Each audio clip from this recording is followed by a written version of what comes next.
Assalamualaikum warahmatullahi wabarakatuh. Sudah lama channel ini tidak mengupload video Bangster lagi ya. Saya baru buka komen, ternyata banyak juga yang respon. Oke, kali ini kita coba mengangkat kembali judul tentang alasan Indonesia akan tetap miskin part 2 nya guys. Tapi sebelum itu, seperti biasa saya ingatkan bahwa channel ini bertujuan untuk menghibur dan mencurahkan isi hati. Bisa saja kami keliru dalam menjelaskan. Mohon untuk memberikan masukannya dengan cara berkomentar positif yang sifatnya membangun channel ini agar semakin berkembang guys.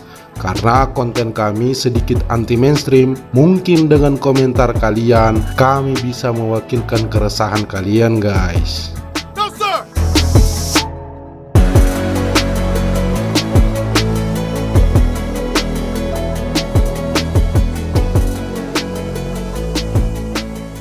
Indonesia adalah sebuah negara dengan penduduk sebanyak 275 juta jiwa, membuat negara ini memiliki peringkat keempat setelah Amerika Serikat. Wah, menarik nih. Ternyata Amerika Serikat jumlah penduduknya lebih banyak dibanding Indonesia guys. Tercatat sebanyak 338.613.000 jiwa penduduk yang tinggal di Amerika Serikat guys. Lalu ada komentar nih, mengapa Indonesia takut jika populasi penduduk semakin meningkat? Diliput dari situs databooks.katadata.com, maraknya pertambahan jumlah penduduk di tanah air lantaran angka kelahiran yang terus meningkat. Hal ini patut diwaspadai, sebab ledakan penduduk dapat berdampak pada tingginya tingkat kemiskinan hingga sulitnya memenuhi kebutuhan pangan nasional. Menarik nih guys. Saya tidak bisa berkata apa-apa lagi dan tak tahu harus dimulai dari mana, sebab semuanya cukup jelas bagaikan matahari menepis kegelapan guys. Indonesia yang katanya kaya akan alamnya harus dicegat tingkat pertumbuhannya karena ditakutkan akan mengalami kemiskinan. Wow, amazing. Diperparah lagi, tingkat kemiskinan yang semakin hari semakin meningkat dan tiada duanya, mengakibatkan Indonesia harus bahkan wajib memutar haluan secepat mungkin agar masyarakatnya bisa makmur guys. Pasti ada yang nyinyir nih guys, lah bukannya perekonomian kita tumbuh dan makin baik? Situ sih nggak paham, nggak ngerti soal ekonomi. Iya, situ paling paham dah. Di sini saya tidak akan menyudutkan siapa-siapa karena saya juga bukan siapa-siapa. Saya hanya rakyat jelata yang sedang berpikir sambil minum kopi guys. Kok susah ya cari duit? Kok jadi curhat ya? Indonesia terlalu miskin. Saking miskinnya negara kita guys, kita membuat data-data pembanding tentang 25 negara termiskin di dunia. Maksudnya gimana? Maksudnya berbicara tentang data sekarang tidak penting. Mau di luar sana paling miskin kek atau paling kaya kek, tapi kita rasakan bahwa kemiskinan itu nyata di depan kita guys. Kenapa bisa begitu? Ya, faktor utamanya tiada lain dan tiada bukan adalah faktor korupsi guys. Sebagai catatan, orang di luar sana memuji kinerja kita guys. Di kita, jika tak ada duit, harus berpikir keras untuk mendapatkannya. Coba saja searching di YouTube, betapa warga Indonesia itu banting tulang demi mencari sesuap nasi. Tidak ada yang malas-malasan, karena mereka sadar sekali mau makan apa besok. Jadi kita ini adalah petarung sejati guys, yang harus mencari nafkah untuk orang di rumah biar tetap makan. Saya sebenarnya spekulasi saja dengan mengatakan faktor utama kemiskinan di Indonesia karena korupsi. Kalau bicara data, ya ngapain? Kan belum ketangkep orangnya. Ngapain dibicarakan ya kan? Kalau sudah ditangkap, baru kelihatan datanya tuh guys. Bener gak? Lah kan ente suuzon. Bener juga ya. Cara terbaik mensejahterakan rakyat adalah dengan merevolusi mental pemerintahannya guys. Mereka kan abdi negara, pembantunya negara yang digaji. Harus banyak yang dipangkas. Kebutuhan gorden lah, perjalanan dinas lah, dan lain-lain. Itu uangnya kan bisa dibagikan kepada para pekerja. Percayakanlah uang itu kepada rakyat, karena mereka adalah petarung sejati.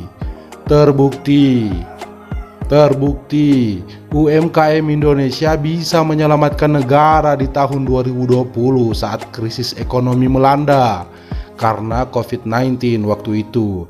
Jadi sebenarnya kita itu bisa, tinggal diawasi aja dengan pencatatan cash flow yang detail, lalu dilaporkan ke pemerintah. Ini nih hasilnya, kan begitu. Ya daripada beli gorden yang nilainya miliaran, ya mending beli cilok guys. Kan enak. Bos-bos, negara itu tidak bisa berbisnis dengan rakyatnya. Ya mau gimana lagi? Masa iya bagi-bagi kartu gratis? Kan yang melemah itu ekonomi, bukan tunjangannya. Makanya bagi-bagiin tuh duit, terus awasi. Kalau dikasih duit dan tak diawasi, ya percuma juga. Lagian kita juga bisa mencari, kita itu pekerja. Lah kakek-kakek tua saja masih bisa bawa gerobak di jalanan nyari botol-botol bekas. Masa kita anak muda gak bisa? Sebenarnya sistem itu sudah ada, tapi bentuknya utang guys, bukan dana hibah. Dana kur misalnya. Masalahnya dana kur itu riba guys. Ya riba pasti gak berkah. Kalau gak berkah pasti bangkrut. Begitu kan rumusnya. Habis ini para ekonom langsung menghujat dan menertawakan saya. Anda itu goblok, tahu apa Anda tentang mengatur uang? Ya ini kan keluhan hati saya, terserah saya mau ngomong apa. Anda menggiring opini dan Anda fitnah. Lah siapa yang memfitnah? Coba aja buktikan. Kita kan rakyat wajib mengkritik. Gak perlu cerdas-cerdas juga gak apa-apa kan? Kritik yang cerdas. Bagaimana mau kritik yang cerdas? Yang di bawah hanya data, data, dan data. Ya capek juga kan?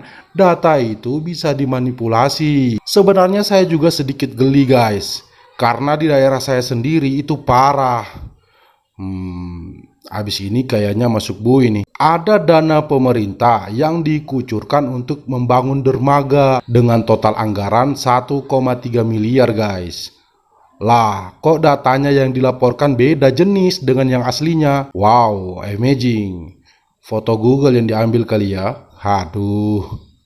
Saya tidak bicara ngawur guys, ada buktinya. Silakan searching di Google.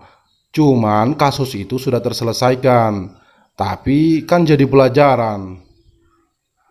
Nah, kembali ke topik awal guys. Kenapa kasus korupsi ada datanya? Ya karena ketahuan guys. Yang lain kan belum ketahuan. Amazing. Kesimpulannya, korupsi itu belum sepenuhnya teratasi di negara kita guys. Dan masih menjadi perkara horor. Lebih ngeri dari film KKN. Ada-ada saja negeri ini. Rakyatnya dipaksa mandiri, atasannya malah korupsi. Gak semua ya, cuman oknum saja. Ya kalau masalah solusi yang saya berikan tadi guys, itu tidak bisa dijadikan sandaran, cuma guyon aja. Kita tetap dukung gagasan pemerintah dalam membangun bangsa ini agar jadi lebih baik, dengan cara terus mengkritik guys. Tugas rakyat adalah mengkritik, bukan memberikan solusi. Kalau ditanya solusi, ya bilang saja, sini saya jadi pemerintahannya. Anda turun sebagai rakyat jelata. Jadi ya harus tahan kritikan ya Pak. Demikian video kita kali ini. Saya tegaskan sekali lagi bahwa saya bukan ahli apa-apa, hanya rakyat jelata yang ingin bersuara. Jangan dibanding-bandingkan dengan sana-sini. Kalau kalian suka atau setuju dengan konten ini, maka kita lanjutkan. Kalau tidak suka, ya tidak apa-apa. Tetap berikan sarannya guys. Kami akan terus menghargai setiap komentar kalian. Dan terima kasih telah bersama-sama menghabiskan kuota kita kepada perkara yang tidak penting ini. Saya El Farigi, pamit undur diri. Wassalamualaikum warahmatullahi wabarakatuh.